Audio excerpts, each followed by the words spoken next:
हे मेडशिंगीचं छोटं झाड आहे, डोलिचॅन्ड्रॉन फाल्काटा असं याचं सायंटिफिक नाव आहे। मेडशिंगी का म्हटलं जातं हिला, तर याला ज्या काही शेंगा येतात तर त्यांचा आकार जो आहे तो मेंढ्याच्या शिंगाप्रमाणे दिसतो, म्हणून मेडशिंगी असं म्हणायचं आहे। फ्रॅक्चरसाठी हिचा खूप चांगला उपयोग होतो। या वनस्पतीचे साल जे आहे तर ती फ्रॅक्चर झालेल्या ठिकाणी लावली की फ्रॅक्चर लवकर जुळून येतं।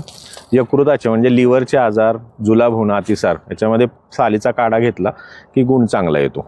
त्या जोडीला स्त्रियांचे पाळीसंबंधी ज्या काही तक्रारी आहेत, अंगावरून जास्त जाणं ज्याला आपण मेनोरेजिया म्हणतो, किंवा अंगावरून पांढरं जाणं, श्वेतप्रदर, व्हाईट डिस्चार्ज, तर त्याच्यामध्ये सालीचा काढा घेतल्याने खूप चांगला गुण येतो याचा। विकनेस जातो या वनस्पतीच्या काढ्याने आणि रोगप्रतिकारशक्ती चांगली वाढते। कार्डियक टॉनिक म्हणून या वनस्पतीचा खूपच चांगला गुण येतो। या वनस्पतीच्या सालीचा काढा घेतल्याने हृदयाचं आरोग्य चांगलं सुधारतं। आणि वास्तुशास्त्रानुसार ही वनस्पती आपल्या घराच्या इथे लावली तर आतली घरातली निगेटिव्हिटी जाते, घरामध्ये सुख शांती समृद्धी येते।